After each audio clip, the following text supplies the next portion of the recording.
What is going on, you guys? Today I have another super quick episode for you. Today we're going to be reviewing a video by Michael Sartain, and the episode title is with Jack Denmo. He's also a really great YouTuber, and it's called The Undeniable Value of Making Female Friends. Let's hop into it. Videos where you talk about just going up and talking to women and then just becoming their friend and like learning things about them, and you're not even trying to pick them up. The female friend thing is something I get criticized about a lot because most of my friends are female. I put every girl I meet in the friend zone, no matter how attractive they are, and I found that to be unbelievably, devastatingly, unequivocally, like a nuclear level effective. Like the way it has changed my life, where I get invited to everything because of my female friends. I am calibrated to certain ideas because of my female friends, and my female friends are constantly introducing me to other females. There is no way for me to have a bikini competition with 220 women without having female friends. There's no way for me to take 116 girls to the Maxim party without me having female friends. So anybody who has the argument against men having female friends, you're just incorrect. You're just factually incorrect. Yeah, it's that simple, man. Even on a smaller scale, like you're talking like the highest level thing here because like you're in the industry where it's good for your business to obviously like have people for your competitions and whatnot. But even on a micro scale, man, like a very small scale, you just want to have female friends in general because first of all, they're going to be relieved that finally some guy isn't trying to use me to fuck me. Two, women are very good at organizing, planning, setting things up. Like when I was in college and high school, I would always select a group of mostly women because I knew they would get their parts done on time. I knew that they would stay up till 4 a.m. worried that they made a mistake, and they would double check everything. I would do my part. I would be the leader of the group. I'd be like, you can do this, you can do that, you can do that. Here's when it has to be in by. But I knew that they were concerned about all that stuff. And you could argue, some of it is to do with nature, feminine qualities, the cleaning and organization, whatever. But anyways, that's another side thing. But there's the pre-selection, there's the proof. But the main thing is like, you don't think about people as some kind of alien. Here's a great example that you gave with the military training, bullets flying over your head. I guarantee if, God forbid something happened, you were in a parking lot and all of a sudden bullets started going off, you're going to duck, but you're not going to crawl under the car and get terrified and scared. You're going to react in a way like, okay, I've experienced this before. I've experienced something like this. I can, act when everybody else is nervous. And it's the same thing with, talking to women in many ways.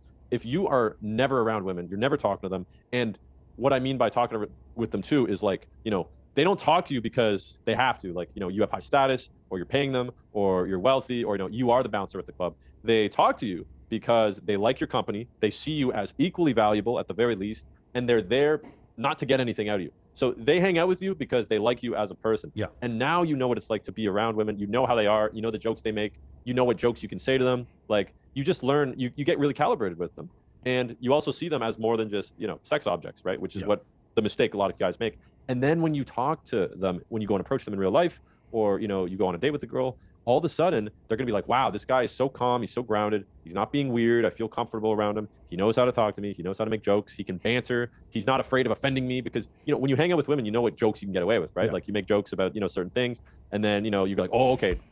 I think the funniest part about that is like, it implies, and it's true actually, which is funny, and it also sad, like that a lot of guys aren't used to hanging around women, right? Like they're doing the like monk mode, focus on yourself, king, and like isolating themselves. And so what happens is they get not used to being around women. So it's weird for them when they're around women. So they act weird, right? Which is what he's saying, right? Like, cause basically like, if it's normal for you, then it's no big deal, right?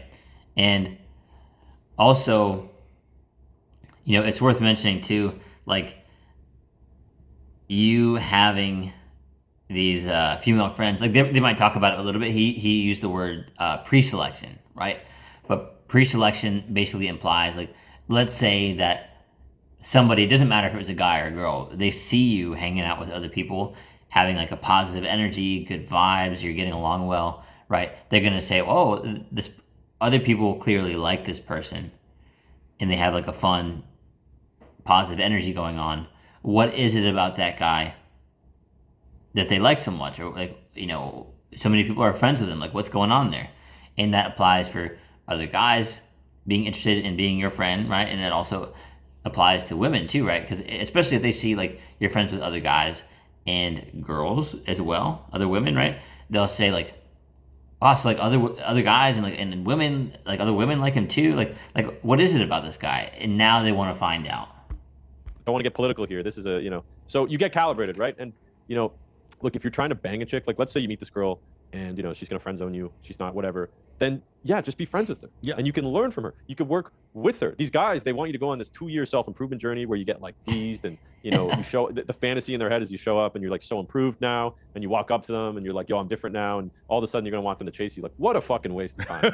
What a fucking loser move, dude. The best wingman in the world, I'd say all the time, is my friend Kindly. She's a playmate, and she'll hit me up, and we'll go out sometime, and like it literally, if you've ever seen there's a video of Kobe Bryant with Pau Gasol where he's like making these eye contacts with his head, like these facial movements with his head, and Pau knows to come set a screen on the left side, and then he goes and dumps the ball off, and Pau Gasol gets a dunk. That's how Kindly and I are. Like literally, like I'll be like this, and she just know she's the greatest wingwoman. She also has 3 million followers, and she's like a fucking goddess. And same thing with my friend CJ Sparks. Same thing, like a bunch of my female friends are like this. Like again, I want you guys to consider this. For those of you who are having any questions or you're listening to content about I know there's some viral video with what's his face, the guy who hosts Family Feud. What's his name?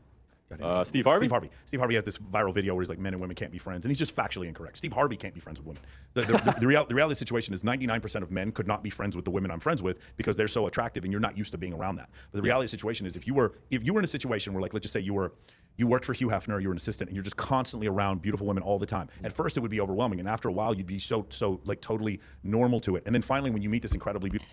And that's a good point. Like, you normalize it. It's the same thing as rejection and these other things. It's like exposure therapy. If you're not used to it, you're gonna be used to it. And something worth mentioning too is like, you're gonna find this balance that's actually a lot more healthy for you as an individual, right? Is you having masculine energy around you, right? So like other guys, other high level guys that are wanting to level up, or other mentors, like positive masculine mentors, like that sort of thing. So you can have the masculine energy, but also not only that, getting used to it and having positive feminine energy around you too, because both of those things are going to make your life so much more fulfilling, whether they're friends or romantic interests. And funny enough, having some as friends that you're not interested in romantically, like basically what he's saying, right, is going to help you in terms of networking opportunities. Like other guys are going to want to know, like want to know you because of that, right? Like you got the social proof, like they talked about earlier, and then other women are going to want to know you too, right? Because you got a bunch of guys and female friends, so this would be like they're going to be actually like interested in you and potentially romantically as well. So it's a win-win situation basically. A woman, you don't even notice it, but your voice inflection, it didn't change. Oh yeah, the voice goes nice and high. It didn't change. And then all of a sudden you talk to your buddies and you're like, what's up, motherfucker? And then you talk to your homegirls and you're like, what's up, motherfucker? And it's the same. It was the same. And you didn't even notice it was and you started treating everybody this. And the girls started noticing, oh, he treats me the same. And then you go out with those girls as your friends. And then every girl in the place, like I remember my birthday, I went out with all these girls, they're dressed in orange. And all these girls that I'd never met before start coming to my table wanting to know who I am. There's like, something's going on here. I need to know who this person is. So the idea that you can't be friends with women, no, the guy who, if you're saying you can't be friends with women, you're right. You motherfucker cannot be friends with women because you don't understand the benefits of it or how it would work. But for me, it's not even what you were talking about before. Oh, this girl is not, it's not going to work out, so I put her in the friend zone. Everyone gets in the friend zone, bro. That is ubiquitous with me. If you meet me and you're female, good looking or not, everyone gets in the friend zone. And then after a while, you come to my charity events. You help me raise money to rescue animals. You help me raise money for human trafficking.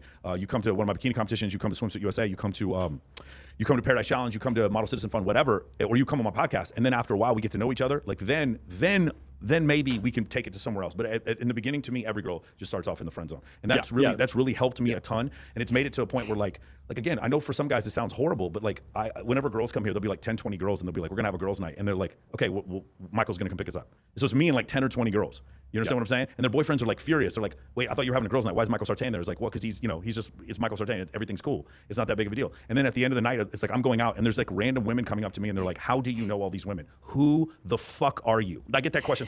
Who the fuck are you that you have all these women around you all the time? And again, like I cannot express this enough. I know we're beating a dead horse, but this is one of the things. And the reason why I wanted to bring this up is because the next transition is we're talking about incels, because it is the incels. Oh, fuck. It is the incels who have them. They are the main ones who think that you can't be friends with these females. This is a situation, because here's the thing. So Cobra Tate's going to come on the podcast, and I love the dude. He and I talk all the time. And And by the way, like that thing he was saying, that Michael was saying, it's right. Like if you believe that you can't be friends with women, then you're right. Like you're gonna seek confirmation bias to believe, like you don't want your world flipped upside down, right? Because what if that's false? Like basically whether you can or you can't, you're right, and you're just gonna confirm that with yourself until someone shows you otherwise, like this guy, right? So Something, and that's what happens a lot with guys that are in scarcity mindset too. Is it's funny enough. One of my favorite things is that guys say, "I was put in the friend zone." No, no, no. You put yourself in the friend zone, right? Because you didn't show intent early on, right? So that's a huge aspect of this, right? So you being the man, you lead, right? Masculine, you lead, and basically you can put them in the friend zone, or you can make it known that you're interested, right? Easy, easy. And a lot of guys are so scared. There's so much fear around it. So it's a scarcity mindset versus an abundance mindset that they barely are interacting with women, right? So they truly do believe that you can't be friends with them because they have such a small amount of interaction with women, right? That it's like, oh, I got to make this one work. I got to keep this one around, right? Versus like exactly what he's talking about. Like it should be normal for you to be talking with women, having relationships with women, being friends with them, and then eventually, of course, like if it makes sense, being able to display your intent, like, oh, this one, it's not all about the beauty, right? Like it's like you get to the point where you know them for a little while. It's like, oh, like this one seems like a cool girl. Like maybe there's something more here, or maybe I can move things forward. Just be the man and lead, right? So I love what he's saying. My audience and his audience, all they ask is like, how are you guys going to reconcile the female friends thing? Because he doesn't believe men and women can just be friends, and I believe that they specifically should all just try to be friends. And so we're going to talk about this. And I think I think it's a definition thing, man. There you go. That's exactly. It's a semantics thing. But also you got to think normal people. Like if you have experience around being around attractive women, you're just going to see them as other women, yes. right?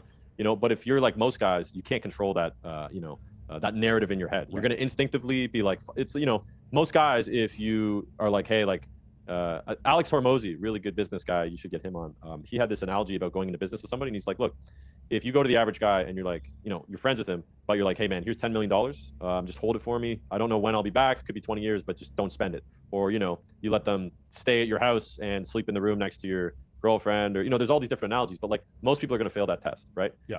So when it comes to like guys, and I see this with a lot of my clients, like, I've worked on them with this, but it's going to take a lot for you to be able to be comfortable and not instinctively try to please and impress and win over attractive women, right? Yeah. It's like an impulse that guys, depending how much social experience you have, I'd say if you work at a restaurant or a bar for like 2 months, you'll get it out of your system. Yeah. But most guys won't ever, so they're instinctively going to do that. But as far as the friends thing, like the only time that is going to be a dynamic issue is if the woman is very superior attractive levelness to you, and not like as attractive as you are, but like your status or your social calibration, your position there. Because I've seen guys that have incredible confidence, not much status, but in the moment they have really high status because they're funny, they're there with some friends, pre-selection, whatever, and they're able to stay calm and calculated. But then I've seen Chads that, are just, they melt like butter. So the thing is the value of the person that comes into consideration when you think of like who should be your friend or not. But like, you also got to think, what is your intention, right?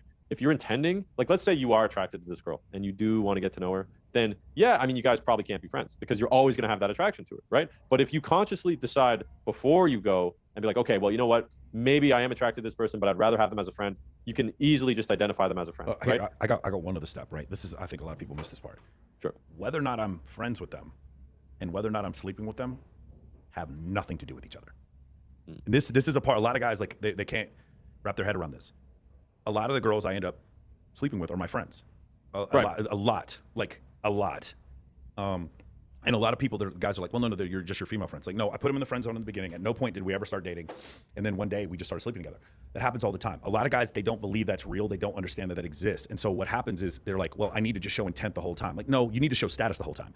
You need to show you need to show competence. You need to show competence. You need to show social skills. For me, like, you need to show pre-selection. You need to show status all the time. You don't need to show intent. That intent, one of the biggest fallacies that Pickup got wrong was this idea that me showing my intent man to woman is what's generating attraction to women. No, the fuck it's not. If you picked a woman up and spun her around and she slept with you, she was going to sleep with you anyway. She was going to sleep with somebody. That's what she slept with. Dude, you. The easiest analogy I can make here with you, you start, most of the women you sleep with, they start as friends. Yes. Most people meet through school or work. Yeah. Right. So they start out as just being in the same environment for a specific cause or reason. And then over time they build familiarity, they become friends, and then there's some attraction or spark there, and then they hook up, right? Obviously a lot of people meet through cold approach and through stuff like that, but it's way more convenient if you're seeing the same people every week to build an attraction with them, right? So that's why people end up sleeping with their friends. But like, it's the exact same as you would sleep with a coworker or a classmate. You guys spend time with each other. You know, when you're friends, it's intentional because you guys are, by intentional, I mean you guys are intentionally hanging out. Yeah. You're not intentionally trying to sleep with her. But when you hang out with friends all the time, you're in the same environment with them all the time. So you build familiarity, you have shared experiences with them. It's just like if you were to work with them or go to school with them. And that's what leads to the attraction. And, you know, a lot of women would rather sleep with somebody that they're familiar with and they already know than they would go out and meet somebody new, right? Because they already have a general understanding of this person, right place, right time, timing, whatever you want to call it. Because, you know, you would agree, I would agree that we're both not like absolute dime pieces. You know, we're both not pure fucking chads. I'm sure there's women that we've been able to sleep with that we're not even their type. But the fact remains that for whatever reason they were attracted to us, and that attraction was built over time through familiarity. So if you're only trying to bang chicks and not be friends with them, you're never going to develop familiarity, and you're never going to build the attraction that you would for them to want to sleep with you. And here's the great thing too: you're not trying to. You're not like every That's week. exactly like, my point. Yes. You're not every week like, oh, you know what? Like last week, Yeah. you know, she touched my shoulder, so now, you know, like you don't do that. You just be yourself, and then eventually, right place, right time. It's like networking, I suppose. Yeah. Same idea, man. So.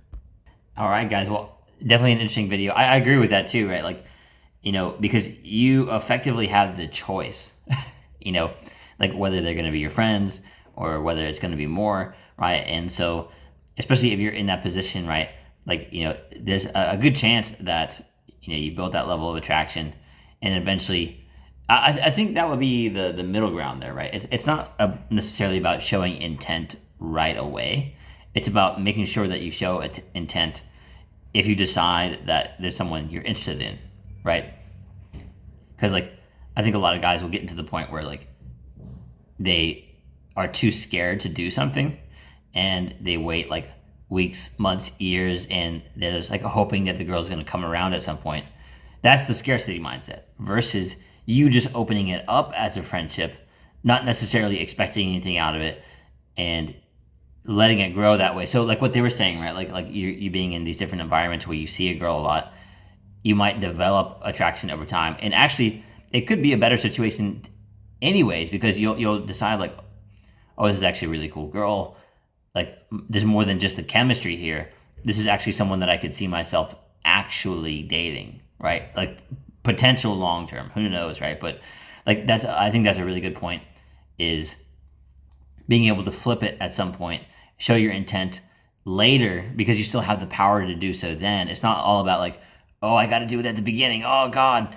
Right? It's like the abundance mindset shows in that circumstance, because it's like you have this circle of friends and you can make that choice later, right? Because you start to know each other better and you develop that familiarity. And it's like, oh, like we can move this forward. Right, and oftentimes probably the girl has been open to it the whole time, so that's I love that they were making that point, right? Because a lot of guys definitely skip over that. But anyways, guys, I hope this video was helpful for you. Definitely some good stuff in there, and if you liked it, like, comment, subscribe, and I will see you in the next one. You got this, bro.